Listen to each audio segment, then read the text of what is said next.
प्रयागराज से श्रीमती वर्तिका MU, आजमगढ़ से कनीस फातिमा,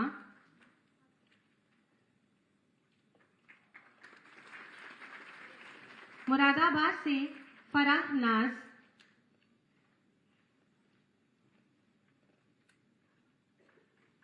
बरेली से भावना सागर,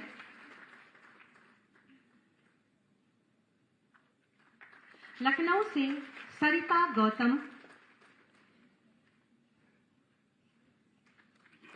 चित्रकूट से समीक्षा सिंह,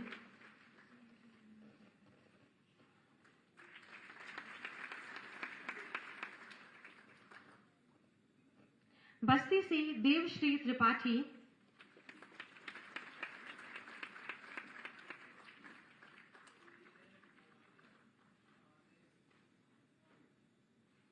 सहारनपुर से निशा,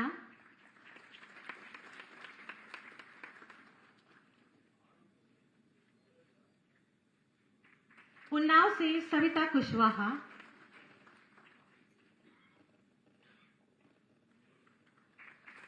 लखनऊ से अंकिता सिंह,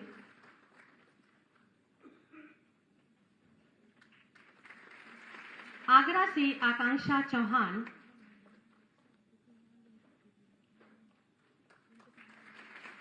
आजमगढ़ से श्रीमती ऋचा सिंह और आगरा से हिना अहमद। इन सभी नवचयनित स्टाफ नर्स को बहुत सारी शुभकामनाएं और बधाई। एक बार इन सभी के लिए जोरदार तालियां चाहूंगी आप सभी से, और माननीय मुख्यमंत्री जी का भी धन्यवाद ज्ञापित करूंगी। हमारे माननीय मुख्यमंत्री जी, जिनकी पारदर्शी और दमदार कार्यशैली और सकारात्मक सोच का ये परिणाम है कि आज उत्तर प्रदेश विकास और आत्मनिर्भरता के नित नए सोपान चढ़ रहा है। माननीय मुख्यमंत्री जी सभी प्रदेशवासियों के उत्तम स्वास्थ्य के लिए सदैव एक अभिभावक की भांति स्वयं खड़े रहते हैं तथा पूरे प्रदेश को अपना कुटुंब मानते हैं। आपका सदैव ही ये प्रयास रहता है कि जनमानस को एक स्वस्थ जीवन प्राप्त हो। ऐसे ही अभिभावक स्वरूप माननीय मुख्यमंत्री जी से बहुत ही आदर के साथ विनम्र निवेदन करेंगे कि वे अपने आशीर्वचनों से हमें अभिसिंचित करें, हमारा मार्ग प्रशस्त करें। आप सभी की जोरदार तालियों के साथ।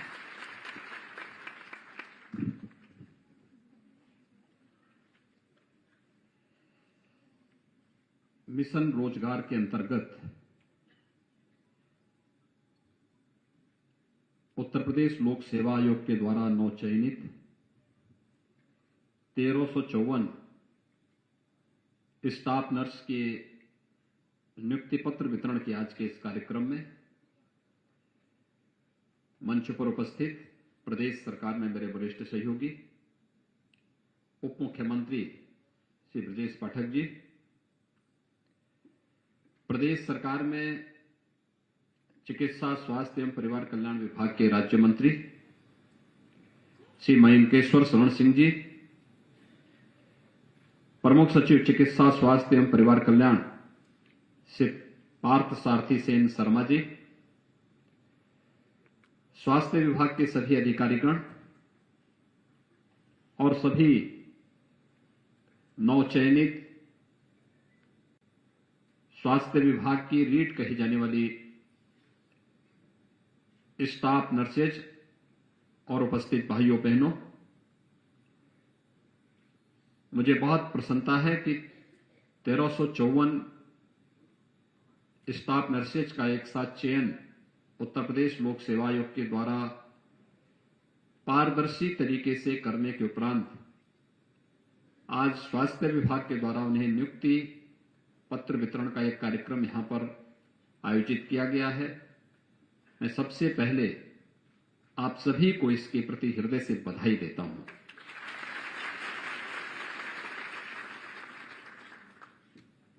विगत 5 वर्ष के दौरान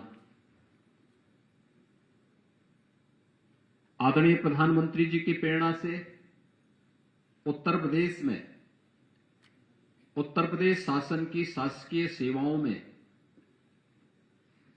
एक पारदर्शी और निष्पक्ष चयन की प्रक्रिया के माध्यम से 5 लाख से अधिक युवाओं को हम लोगों ने शासकीय सेवा में विभिन्न पदों पर नियुक्ति पत्र प्रदान किए। प्रदेश के अंदर प्रदेश के युवाओं को निष्पक्ष और पारदर्शी तरीके से चयन की प्रक्रिया के माध्यम से जो सम्मान प्राप्त हुआ, तो उनकी ऊर्जा और उनकी प्रतिभा का लाभ भी प्रदेश को मिलता हुआ दिखाई दिया। जो प्रदेश पहले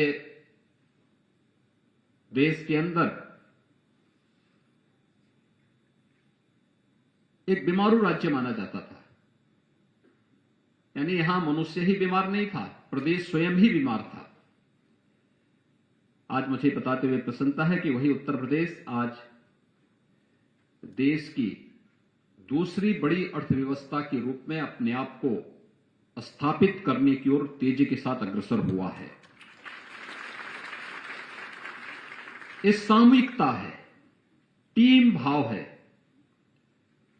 जब 25 करोड़ की आबादी का उत्तर प्रदेश बोलता है, एक साथ चलता है, एक साथ निर्णय लेता है, तो उसके परिणाम भी उसी रूप में हम सबके सामने देखने को मिलते हैं।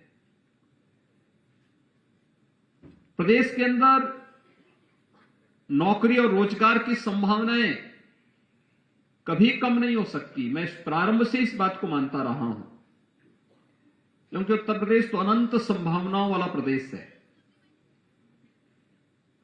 दुनिया की सबसे अच्छी उर्वरा भूमि हमारी है, सबसे अच्छा जल संसाधन हमारे पास है, सबसे अच्छा सूक्ष्म लघु मध्यम उद्यम से जुड़े हुए उद्योग उत्तर प्रदेश के अंदर मौजूद हैं।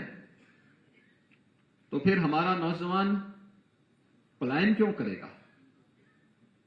हमारे पास वो पोटेंशियल थी, लेकिन उसे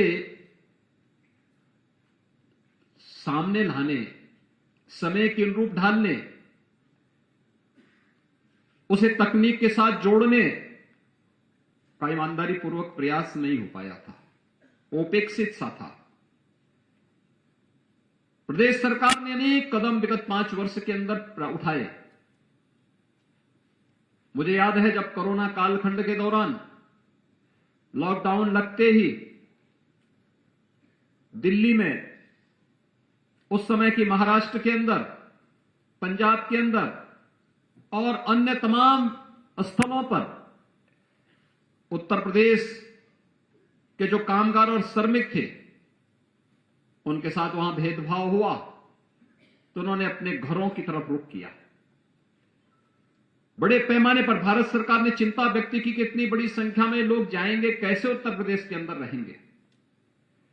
हमने कहा उत्तर प्रदेश इन सबको लेगा, क्योंकि उत्तर प्रदेश तो उनका अपना घर है और उत्तर प्रदेश के अंदर इनके लिए सारी व्यवस्था हम लोग करेंगे। हमने उनकी स्किल मैपिंग कराई। एमएसएमई का हमारा सेक्टर, 1 डिस्ट्रिक्ट 1 प्रोडक्ट और विश्वकर्मा श्रम सम्मान जैसी योजनाओं के परिणाम स्वरूप उन 40 लाख लोगों को हम लोगों को कहीं न कहीं रोजगार के साथ जोड़ने या स्वतः रोजगार के साथ जोड़ने में सफलता प्राप्त हुई, जिनके बारे में देश के अंदर चिंता व्यक्त हो रही थी। और इसी का परिणाम है कि विगत 5 वर्ष के अंदर उठाए गए कदमों का परिणाम है कि डबल इंजन सरकार, केंद्र और राज्य सरकार के संयुक्त प्रयासों से 1,61,00,000 से अधिक रोजगार का सृजन हम लोगों ने विभिन्न क्षेत्रों में, विभिन्न सेक्टर्स में प्रदेश के अंदर किए। तो 60 लाख से अधिक स्वतः रोजगार के सृजन की कार्रवाई भी प्रदेश के अंदर इस दौरान की गई। मिशन रोजगार के अंतर्गत शासकीय सेवाओं के लिए जो अभियान चल रहा है, इतनी नौकरियां कभी नहीं निकली। शिक्षकों की नियुक्ति का हो, बेसिक शिक्षा परिषद में 1,26,000 से अधिक नियुक्तियां हुई। माध्यमिक शिक्षा में 40,000 से अधिक नियुक्तियां हुई। पुलिस में 1,60,000 से अधिक भर्तियों की प्रक्रिया को पारदर्शी तरीके से संपन्न किया गया। स्वास्थ्य विभाग के भी अलग अलग पदों पर नियुक्ति की प्रक्रिया पूरी पारदर्शी तरीके से संपन्न हुई और प्रदेश के युवा को जब प्रदेश के अंदर ही नौकरी और रोजगार मिलने लग गया तो स्वाभाविक रूप से उसने अपनी पूरी ऊर्जा और प्रतिभा का लाभ उत्तर प्रदेश को दिया और आज परिणाम हम सबके सामने है। आज उत्तर प्रदेश देश के अंदर निवेश के सबसे अच्छे गंतव्य के रूप में जाना जाता है। उत्तर प्रदेश स्वास्थ्य क्षेत्र में जो प्रगति हुई इस दिशा में आज परिणाम हम सबके सामने है। कोरोना प्रबंधन उत्तर प्रदेश का एक मॉडल के रूप में रखा गया, पूरे देश ने उसकी सराहना की। कोरोना कालखंड में जब हर व्यक्ति अपने को बचा रहा था तब एएनएम, आंगनबाड़ी, आशा बोहिए, हमारा पैरामेडिक्स, हमारा चिकित्सक, एक समय तो ऐसा भी आया था जब निजी क्षेत्र पूरी तरह बंदी की ओर था, केवल सरकारी हॉस्पिटल में स्वास्थ्य की सुविधा थी।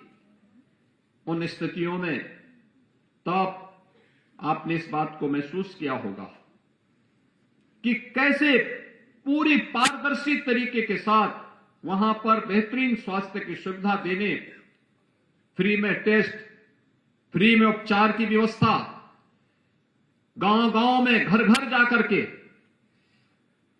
एक-एक उस संभावित कोरोना पॉजिटिव के केसेज को चिन्हित करने के लिए स्क्रीनिंग की व्यवस्था, यह भी प्रदेश के अंदर हुआ। कोरोना जैसी महामारी के दौरान अपनी जान को जोखिम में डालते हुए 25 करोड़ की आबादी को बचाने के लिए जो प्रयास स्वास्थ्य विभाग के द्वारा, स्वास्थ्य कर्मियों के द्वारा, एएनएम, आंगनबाड़ी और आशा वर्कर के द्वारा किया गया, वो अत्यंत अभिनंदनीय और सराहनीय रहा है। और इसीलिए आज जब हम लोग आज यहां पर 1354 स्टाफ नर्सेज को यहां पे नियुक्ति पत्र प्रदान कर रहे हैं, इस अवसर पर मुझे आपसे ही कहना है, प्रदेश सरकार ने विगत कुछ समय से जो उठाए गए कदम है कि स्टाफ नर्सेज को उत्तम प्रशिक्षण की व्यवस्था हो। आज हर गवर्नमेंट मेडिकल कॉलेज में हम लोग नर्सिंग कॉलेज स्थापित कर रहे हैं, या तो कर चुके हैं या फिर वहां पे करने की प्रक्रिया तेजी के साथ आगे बढ़ रही है। डिस्ट्रिक्ट हॉस्पिटल्स में इस प्रकार का प्रशिक्षण और पैरामेडिक्स के प्रशिक्षण के कार्यक्रम को भी तेजी के साथ आगे बढ़ाया गया है। ये क्षेत्र ऐसा है जिसमें नौकरी की कमी नहीं, लेकिन उत्तम प्रशिक्षण अगर हो जाए तो फिर आपके लिए नौकरी ही नौकरी है, उसकी कमी नहीं है। निजी क्षेत्र में हो, शासकीय क्षेत्र में हो, हमारी आर्म फोर्सेज में हो, इन सभी जगह के अलावा दुनिया के तमाम देशों में भी भारी पैमाने पर जगह खाली पड़े हुए हैं।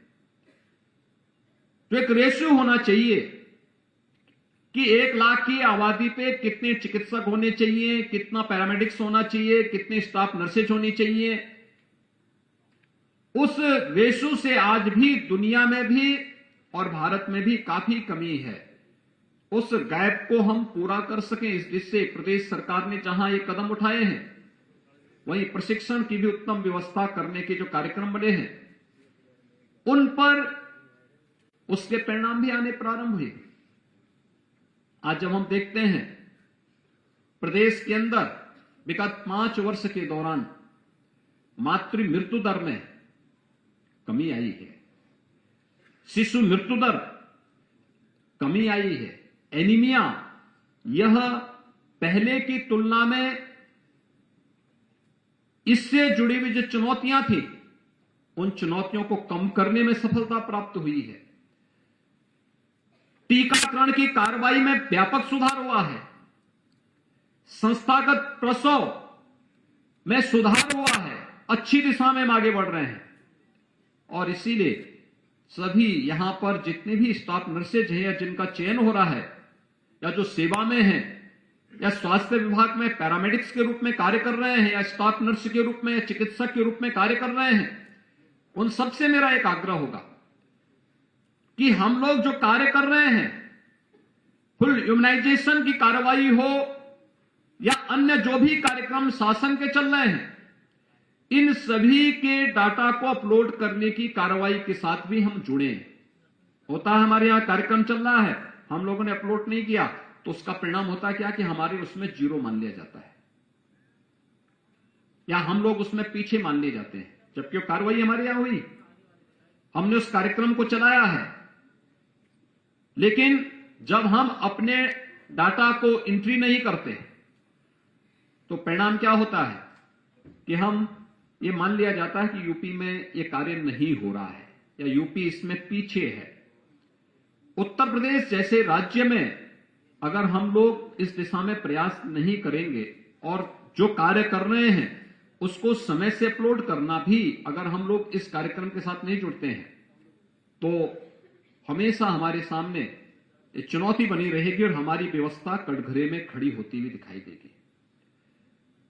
दूसरा, आपने देखा होगा अक्टूबर महीने में अचानक बहुत तेज बारिश आई, व्यापक जल जमाव हुआ और जल जमाव के परिणाम स्वरूप तमाम प्रकार की संचारी रोग भी प्रदेश के अंदर क्या पूरे देश के अंदर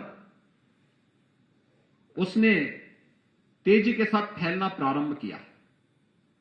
कहीं डेंगू था, कहीं मलेरिया था, कहीं वायरल फीवर था, कहीं पर चिकनगुनिया था, कहीं पर कोई अन्य बीमारी आकर के बड़े तबके को अपनी चपेट में ले रही थी। अभी भी उसका खतरा समाप्त नहीं हुआ, लेकिन उसके प्रति सतर्कता और सावधानी, और राज्य सरकार इसीलिए वर्ष में 3 बार हर चौथे महीने एक बार संचारी रोग नियंत्रण और दस्तक अभियान के माध्यम से जन जागरूकता के एक बड़े कार्यक्रम को अपने साथ में लेकर चलती है। स्वास्थ्य का विषय उपचार से महत्वपूर्ण बचाव और जागरूकता पर केंद्रित हो तो बहुत सारे लोगों को हम रोगों से और उन रोगों को किसी भी प्रकार का साध्य बनने से हम लोग रोक सकते हैं। आज केंद्र और राज्य सरकार के अनेक ऐसी स्कीम है जिसका लाभ कॉमन मैन को हम दे सकते हैं। आयुष्मान भारत की योजना उसमें से है। आयुष्मान भारत में हम आज भी इस बात को देखते हैं कि गोल्डन कार्ड जितने लोगों के बनने चाहिए उनमें से बहुत कम लोग ऐसे हो पाते हैं जो लोग बनाते हैं। अक्सर होता क्या है, लोगों को मालूम है कि सब सरकारी हॉस्पिटल में फ्री में उपचार व्यवस्था होनी है, इसलिए वो गोल्डन कार्ड नहीं बनाता और ये मान के चलता है कि जब कोई बीमारी आएगी तो हम कार्ड बनाने के लिए आवेदन करेंगे। बीमारी आए ना आए, अगर वह गोल्डन कार्ड बनाता है तो हर साल वो अपने आप ही रिन्यूएबल होता जाएगा और एक व्यक्ति को 1 वर्ष के अंदर 5 लाख रुपए तक की स्वास्थ्य सुविधा का कवर उसके माध्यम से उपलब्ध कराया जा रहा है। उसका लाभ लेना चाहिए, हमें लोगों को जागरूक करना चाहिए, इसके बारे में बताया जाने की आवश्यकता है कि कार्ड बनाने में कोई दिक्कत थोड़े है। अगर वो पैसा खर्च होता भी है तो अगली बार तो फिर अगले साल फिर उसी कार्ड का रिन्यूअल करवा करके वह फिर से 5 लाख रुपए का स्वास्थ्य कवर प्राप्त कर सकता है। लेकिन लोगों को अवगत कराना पड़ेगा, बताना पड़ेगा और इसमें आपकी बड़ी भूमिका हो सकती है।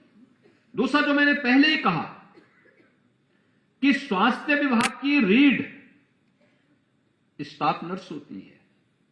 हमारा मेडिकल ऑफिसर या जो वहां पर चिकित्सा विशेषज्ञ होगा वो आएगा, ओपीडी में एक बार देखेगा या वार्ड में भर्ती मरीज को एक बार जाकर के राउंड लेता है, वहां पर बीएसटी में लिख देगा। मरीज के साथ में जब आप हॉस्पिटल में है उस दौरान सबसे अधिक उसके नजदीक आपको रहना पड़ता है। आपका व्यवहार उसकी बीमारी को दूर करता है और मुझे लगता है कि हमें अपने व्यवहार को ऐसा रखना है कि वह व्यक्ति इस बात को भूल जाए कि वास्तव में बीमार है। हमें हॉस्पिटल का माहौल बीमारी का माहौल न देकर के एक स्वस्थ माहौल को बनाए रखने में हमें वहां पर स्वयं भी प्रयास करने चाहिए। अपनी टीम के साथ उस प्रकार का माहौल हॉस्पिटल का बनना चाहिए जिससे एक बीमार व्यक्ति भी उस माहौल से स्वयं भी ऊर्जा प्राप्त कर सके और उसे इस बात का एहसास हो सके कि नहीं, अब बीमारी नहीं है, मैं तो बिल्कुल स्वस्थ हूं। और मुझे लगता है आपका वह व्यवहार आपके कैरियर के लिए और आपको उससे मिलने वाली संतुष्टि से आपको बहुत लाभान्वित करेगा। क्योंकि अगर पैरामेडिक्स और स्टाफ नर्स का व्यवहार ठीक नहीं है, चिकित्सक का व्यवहार ठीक नहीं है पेशेंट के प्रति, तो फिर केवल दवा से पेशेंट ठीक नहीं हो सकता। हमें उसके लिए अपने स्तर पर प्रयास करना होगा और इसके लिए प्रशिक्षण के दौरान जो आपने सीखा है, जो आपने शपथ ली है, आप सब इस बात को जानते हैं कि आप जब अपने क्लिनिकल वर्क में हॉस्पिटल में जाते हैं कार्य सीखने के लिए, उससे पहले आपका एक शपथ ग्रहण होता है। उस शपथ ग्रहण कार्यक्रम के साथ आप जुड़ती हैं। उस समय आपने अपने इस पेशे के प्रति जो शपथ ली है, मरीज के प्रति, उसके परिजनों के प्रति, अपने इस पेशे को स्वस्थ और मर्यादित तरीके से आगे बढ़ाने के प्रति अगर आप इसको लेकर के आगे बढ़ती हैं, तो आप देखेंगे कि एक समय के बाद स्वयं ही आपकी प्रतिष्ठा को कई गुना आगे बढ़ाने में मदद करेगा। और आप किसी सेवा को ध्यान में रख करके ही आपको हर व्यक्ति हॉस्पिटल में सिस्टर के रूप में संबोधित करके एक बहुत बड़ा सम्मान भी देता है। उस सम्मान को बनाए रखने की जिम्मेदारी भी आपकी होनी चाहिए। और इसलिए मैं आज आपके दिन पर आप सबसे इस बारे में कहूंगा कि हम अपनी इस जिम्मेदारी को निर्वहन करने के लिए अपने को तैयार करें। शासकीय सेवा एक औपचारिकता नहीं हो सकती, एक बड़ी जिम्मेदारी है और उस बड़ी जिम्मेदारी के साथ हमें जुड़ना होगा। स्वास्थ्य विभाग इस दिशा में बेहतर कदम बढ़ा रहा है। अभी भी हमारे पास जितनी बड़ी आबादी है, उतनी बड़ी आबादी और जितने हॉस्पिटल्स हैं, उसके अनुरूप विशेषज्ञ चिकित्सकों का अभाव है। सरकार लगातार प्रयास कर रही है। हमने विशेषज्ञ चिकित्सकों के लिए एक अलग कैडर भी गठित कर दिया है और कैडर गठित होने के बाद नियुक्ति का अभियाचन भी लोक सेवा आयोग को भेजा है। ये प्रक्रिया तेजी के साथ आगे बढ़ रही है और मैं विश्वास करता हूं कि लोक सेवा आयोग के माध्यम से एक बार इस प्रक्रिया को पूरा किया जा चुका है। शेष को भी तेजी के साथ आगे बढ़ाते हुए विशेषज्ञ चिकित्सकों की भर्ती की प्रक्रिया को वह हम समयबद्ध तरीके से आगे बढ़ाएंगे। दूसरा, आज तकनीक का समय है। प्रदेश के अंदर दूर दराज के जिन क्षेत्रों में जहां पर आज भी चिकित्सक पहुंचाने में दिक्कत है, हमें वहां पर टेली मेडिसिन और टेली कंसल्टेशन की सुविधा के साथ जोड़ने की कार्रवाई को आगे बढ़ाना चाहिए। वहां पे स्टाफ नर्स हैं या पैरामेडिक्स हैं, अगर इनका प्रशिक्षण हो जाए और हायर सेंटर के साथ जोड़ करके वहां पर टेली कंसल्टेशन या टेलीमेडिसिन के साथ हम उन्हें जोड़ दें, तो स्वाभाविक रूप से एक बड़ी आबादी को, जो कोरोना कालखंड में प्रधानमंत्री जी ने एक मंत्र दिया था कि जहां बीमार वही उपचार, अगर उस व्यक्ति को उसके गांव में ही बीमारी के प्रथम स्टेज में ही उपचार की सुविधा उपलब्ध हो जाए, टेली कंसल्टेशन के साथ हम जोड़ सकें और वहीं पे उपचार की सुविधा उसे प्राप्त हो जाए, वहीं दवा मिल जाए, तो वह बीमारी बढ़ने से रुक सकती है। बहुत सारे लोगों को हम स्थानीय स्तर पर ही उपचार का लाभ दे सकते हैं और अगर स्थानीय स्तर पर बीमारियों का उपचार होने लग जाएगा तो जो हमारे बड़े बड़े मेडिकल कॉलेजेज हैं, हॉस्पिटल्स हैं, वहां पर गंभीर रोगी ही आएंगे। अक्सर होता क्या है, हम केजीएमयू में देखते हैं 8,000 से 10,000 पेशेंट आता है। एससीपीजीआई 8 से 10,000 पेशेंट प्रतिदिन आता है। आरएमएल में 4 से 5,000 पेशेंट प्रतिदिन आता है। अन्य मेडिकल कॉलेजेस में जहां भी हम जाते हैं मैं पूछता हूं लोगों से, भी ओपीडी कितनी है आपकी? पता लगता 5,000, 6,000, 7,000 तक। स्थानीय स्तर पर उपचार की व्यवस्था देना, जिससे ये भीड़, बहुत बार होता क्या है, हॉस्पिटल में जब भीड़ बहुत ज्यादा होती है तो डॉक्टर भी घबराता है उससे कि ये भीड़, इतनी भीड़ है। उस भीड़ से अगर हर स्तर पर उसकी स्क्रीनिंग होते हुए, सामान्य बीमारी है, गांव में उपचार हो सकता है, पीएचसी स्तर पर उपचार हो सकता है, सीएचसी स्तर पर हम उपचार की सुविधा दे सकते हैं, डिस्ट्रिक्ट हॉस्पिटल के स्तर पर दे सकते हैं, तकनीक का उपयोग कर सकते हैं। स्वास्थ्य के प्रति जागरूकता के जो विभिन्न कार्यक्रम चल रहे हैं, उस दिशा में हमें प्रयास करना चाहिए। हमें उस दिशा में और भी प्रयास करने चाहिए। प्रदेश के अंदर संचारी रोग नियंत्रण करने में प्रदेश सरकार ने बड़ी सफलता प्राप्त की।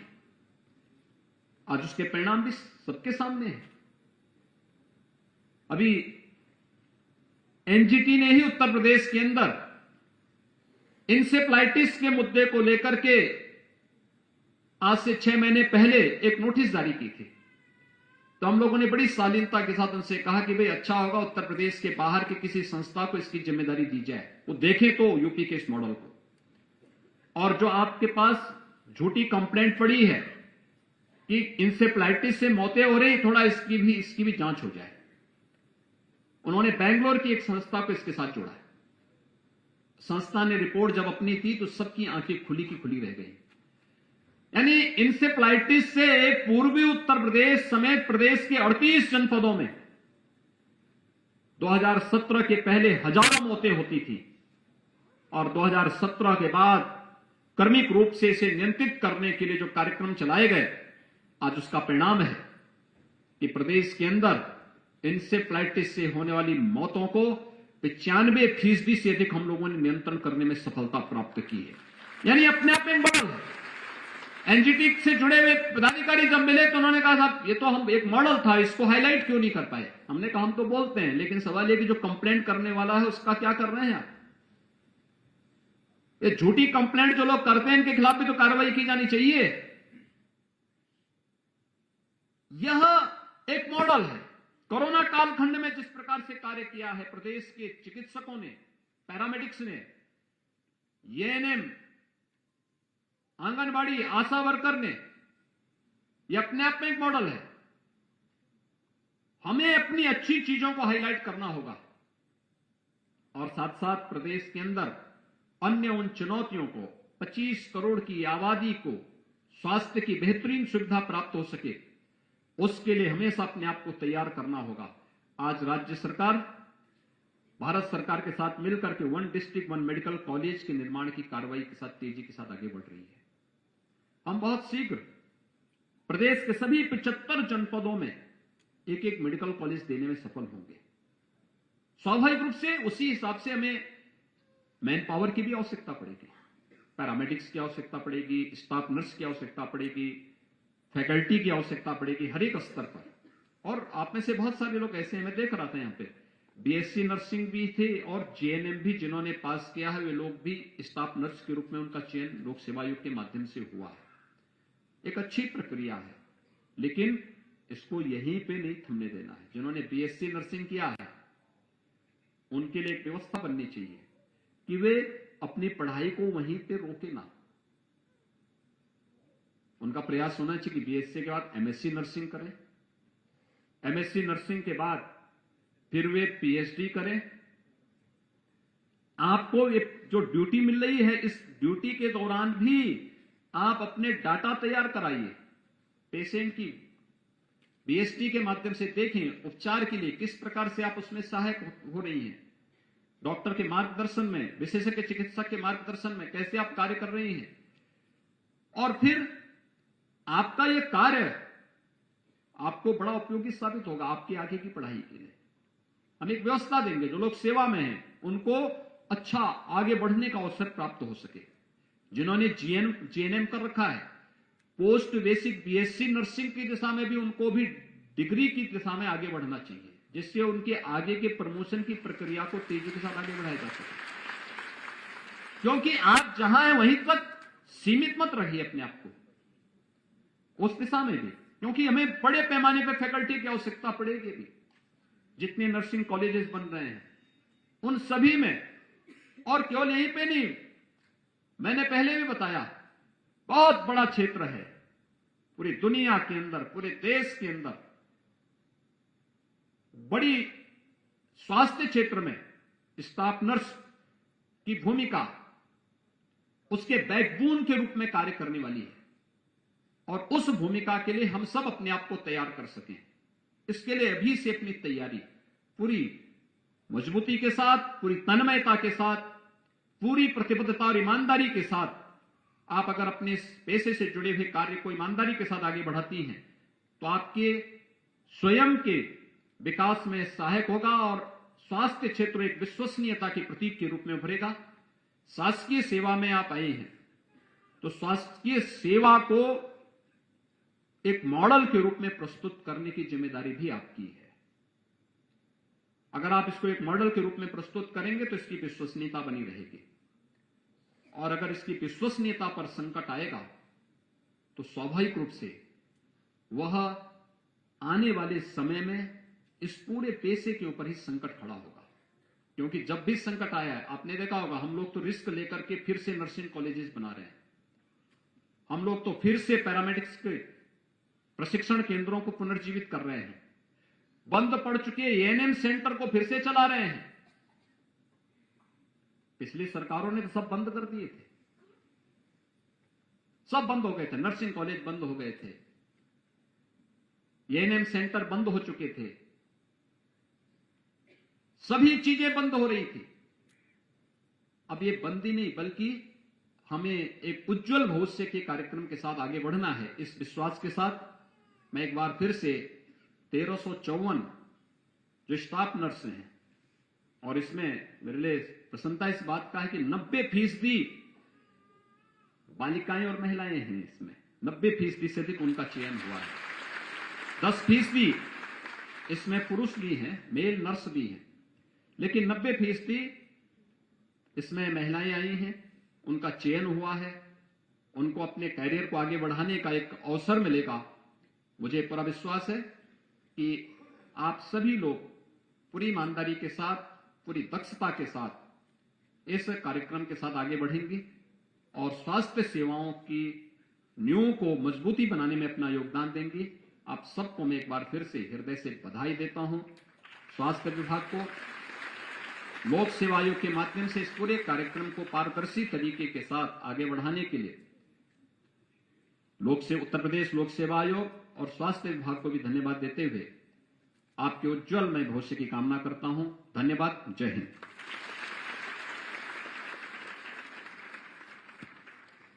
बहुत बहुत धन्यवाद और आभार माननीय मुख्यमंत्री जी, आपके उद्बोधन के लिए, आपके आशीर्वचन।